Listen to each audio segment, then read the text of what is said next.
प्रभु तेरी वाणी जीवन की रोटी, नैनों की ज्योति अंधेरा मिटाती।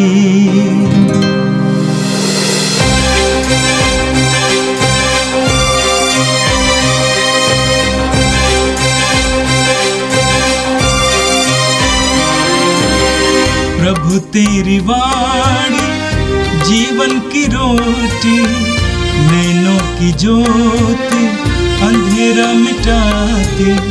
प्रभु तेरी वाणी जीवन की रोटी, नैनों की ज्योति अंधेरा मिटाती। वाणी वाणी वाणी वाणी वाणी पवित्र है, शाश्वत है, जीवन का मन्ना है। 25 अगस्त सोमवार। पहला पाठ थिस्सलुनीकियों के नाम संत पौलुस का पत्र, अध्याय 1 पद संख्या 1 से 5, 8 से 10 तक। पिता ईश्वर और प्रभु यीशु मसीह पर आधारित थिस्सलुनीकियों की कलीसिया के नाम पौलुस, सिलवानुस तथा तिमिथी का पत्र। आप लोगों को अनुग्रह तथा शांति। जब जब हम आप लोगों को अपनी प्रार्थनाओं में याद करते हैं, तो हम हमेशा आप सबों के कारण ईश्वर को धन्यवाद देते हैं। आपका सक्रिय विश्वास, प्रेम से प्रेरित आपका परिश्रम, अटल भरोसा, यह सब हम अपने पिता ईश्वर के सामने निरंतर स्मरण करते रहते हैं। भाइयों, हम जानते हैं कि ईश्वर आपको प्यार करता है। ईश्वर ने आपको चुना है, क्योंकि हमने निरे शब्दों द्वारा नहीं, बल्कि सामर्थ्य, पवित्र आत्मा तथा दृढ़ विश्वास के साथ आप लोगों के बीच अपने सुसमाचार का प्रचार किया। ईश्वर में आपके विश्वास की चर्चा सर्वत्र हो रही है। हमें कुछ नहीं कहना है।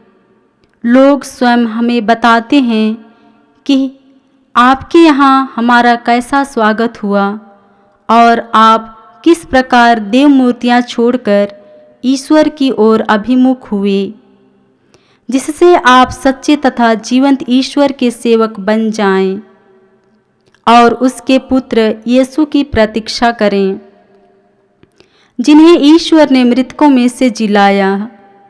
यही यीशु स्वर्ग से उतरेंगे और हमें आने वाले प्रकोप से बचाएंगे।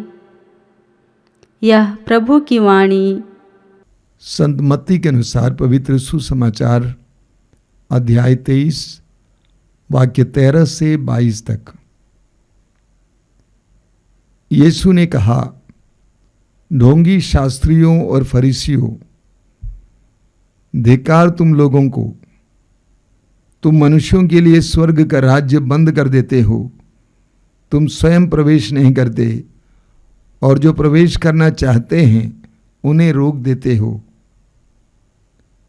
ढोंगी शास्त्रियों और फरीसियों, धिक्कार तुम लोगों को! एक चेला बनाने के लिए तुम जल और थल लांघ जाते हो, और जब वो चेला बन जाता है तो उसे अपने से दुगना नारकी बना देते हो। अंधे नेताओं, धिक्कार तुम लोगों को! तुम कहते हो, यदि कोई मंदिर की शपथ खाता है तो इसका कोई महत्व नहीं, परंतु यदि कोई मंदिर के सोने की शपथ खाता है तो वो बध जाता है। मूर्खों और अंधों, कौन बड़ा है, सोना अथवा मंदिर, जिससे वो सोना पवित्र हो जाता है? तुम ये भी कहते हो, यदि कोई वेदी की शपथ खाता है तो इसका कोई महत्व नहीं, परंतु यदि कोई वेदी पर रखे हुए दान की शपथ खाता है तो वो बंध जाता है। अंधों, कौन बड़ा है, दान अथवा वेदी, जिससे वो दान पवित्र हो जाता है? इसलिए जो वेदी की शपथ खाता है वह उसकी और उस पर रखी हुई चीज़ों की शपथ खाता है। जो मंदिर की शपथ खाता है वह उसकी और उसमें निवास करने वाले की शपथ खाता है, और जो स्वर्ग की शपथ खाता है वह ईश्वर के सिंहासन और उस पर बैठने वाले की शपथ खाता है। ये प्रभु का दिव्य सुसमाचार है। क्रिस्त प्रभु की जय। आज का पहला पाठ थिस्सलुनीकियों के नाम संत पौलुस के पहले पत्र से लिया गया था, और पत्र के प्रारंभ में ही संत पौलुस थिस्सलुनीकिया के विश्वासियों की प्रशंसा करते हैं 4 बातों के लिए। पहली बात, पौलुस कहते हैं आपका सक्रिय विश्वास। पौलुस कहते हैं थिस्सलुनीकियों का विश्वास सक्रिय विश्वास था। हम सुसमाचार में पढ़ते हैं कि बहुत सारे लोग यीशु के पीछे हो लेते थे। भीड़ की भीड़ यीशु के पीछे हो लेती थी, लेकिन उनमें कुछ लोगों ने अपने विश्वास को सक्रिय रूप से प्रकट किया और उन्होंने ईश्वर के चमत्कार और चिन्ह को देखा। हम में से कई विश्वासी कहते हैं कि हम विश्वास करते हैं, लेकिन सवाल ये खड़ा होता है, क्या मेरा विश्वास सक्रिय विश्वास है, यानी जीवन में प्रकट होता है? क्या मेरा विश्वास ठोस विश्वास है? दूसरी बात, पौलुस कहते हैं प्रेम से प्रेरित आपका परिश्रम। एक बहुत गहरी बात है। पौलुस कहते हैं कि आप परिश्रम करते हैं, लेकिन वो परिश्रम प्रेम से प्रेरित है। वो प्रतिद्वंद से और कंपटीशन से प्रेरित नहीं है। अपने को और अच्छा बनाने के लिए या दिखाने के लिए, दिखावे के लिए नहीं है, बल्कि प्रेम से प्रेरित परिश्रम। यानी आपके परिश्रम में प्रेम दिखाई देता है, आपके कार्यों में प्रेम दिखाई देता है। तीसरी बात जिसके लिए पौलुस थिस्सलुनीकियों को प्रोत्साहित करते हैं और उनकी प्रशंसा करते हैं, वो यह है कि उनका अटल भरोसा।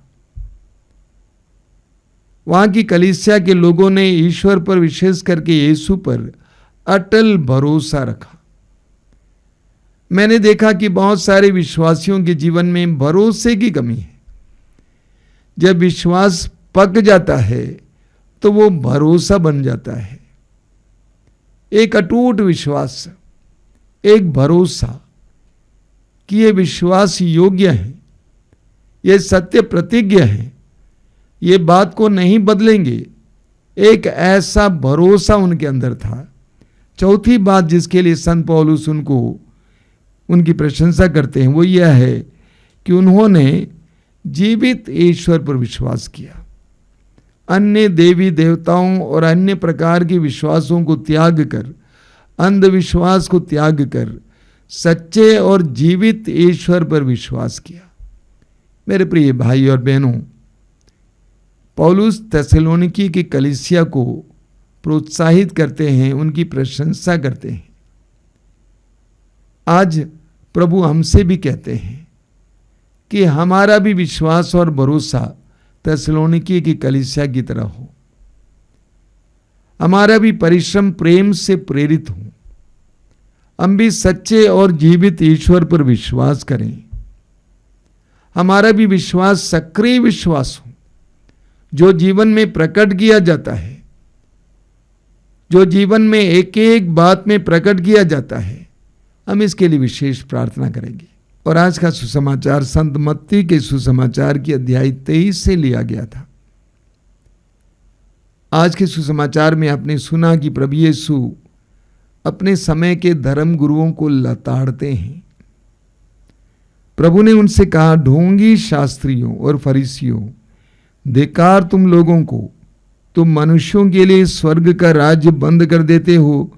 तुम स्वयं प्रवेश नहीं करते और जो प्रवेश करना चाहते हैं उन्हें रोक देते हो। प्रभु ने उन्हें ढोंगी कहा क्योंकि उनके अंदर ढोंग था, कपट था, छल था। अपने को धर्मी समझते थे, लेकिन स्वर्ग के राज्य के लायक जीवन नहीं जीते थे। एक धर्मगुरु में बहुत बड़ी शक्ति होती है, बड़ा सामर्थ्य होता है। अंग्रेजी में कहा जाए बड़ा पोटेंशियल होता है। वो लाखों लोगों को स्वर्ग के राज्य का मार्ग दिखा सकता है, लाखों लोगों को स्वर्ग के राज्य की ओर, ईश्वर की ओर ले जा सकता है अपने अच्छे उदाहरणों के द्वारा, वचन के द्वारा, शिक्षा के द्वारा। लेकिन अगर धर्मगुरु बुरे उदाहरण बन जाते हैं तो लाखों लोग स्वर्ग राज्य की ओर अभिमुख नहीं होंगे, वे उसके विपरीत जीवन जीने लगेंगे। इसीलिए प्रभु कहते हैं, ढोंगी शास्त्रियों और फरीसियों, तुम मनुष्यों के लिए स्वर्ग का राज्य बंद कर देते हो, तुम स्वयं प्रवेश नहीं करते और अन्य लोगों को भी प्रवेश करने नहीं चाहते हो। आगे प्रभु कहते हैं, ढोंगी शास्त्रियों और फरीसियों, धिक्कार तुम लोगों को, एक चेला बनाने के लिए तुम जल और थल लांघ जाते हो, और जब वो चेला बन जाता है तो उसे अपने से दुगना नारकी बना देते हो। अच्छी सी अच्छी चीजें जब सड़ने लगती हैं तो वह बहुत बुरी हो जाती है। अच्छे से अच्छे लोग जब बुरे हो जाते हैं, बहुत बुरे हो जाते हैं, अनाकर्षक हो जाते हैं। यीशु के जमाने के धर्मगुरु इसी तरह हो गए थे। वे पाखंड का जीवन जीते थे। हालांकि वे अपने लिए चेले ढूंढते थे, चेले मिल जाते थे, लेकिन चेले जितना करीब इनके आते थे उतना उनसे विकर्षित हो जाते थे, अनाकर्षित हो जाते थे। उनका जीवन नारकीय बन जाता था। कभी कभी धर्म गुरुओं और धार्मिक लोगों के जीवन में यह देखने को मिलता है कि उनका जीवन नारकीय हो जाता है, क्योंकि उनका धर्म बाह्य बातों पर निर्भर है, पाखंड पर निर्भर है, दिखावे पर निर्भर है। आगे प्रभु शपथ के बारे में कहते हैं। प्रभु कहते हैं, तुम कहते हो यदि कोई मंदिर की शपथ खाता है तो इसका कोई महत्व नहीं, परंतु यदि कोई मंदिर के सोने की शपथ खाता है तो वो बंध जाता है। यीशु के जमाने के धर्मगुरु लौकिक बन गए थे, भौतिकवादी बन गए थे। इसीलिए उनके लिए मंदिर से बढ़कर मंदिर में जो सोना था वो था, उसी प्रकार वेदी से बढ़कर वेदी पर जो दान था वो था। उनका नजरिया भौतिकवादी नजरिया था।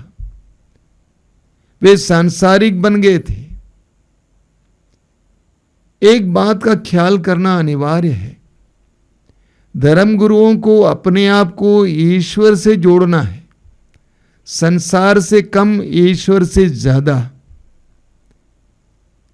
मलाकी के ग्रंथ के अध्याय 2 में उसके वाक्य 7 में प्रभु कहते हैं, पुरोहितों से कहते हैं कि तुम्हारे मुंह से लोग शिक्षा सुनने आए।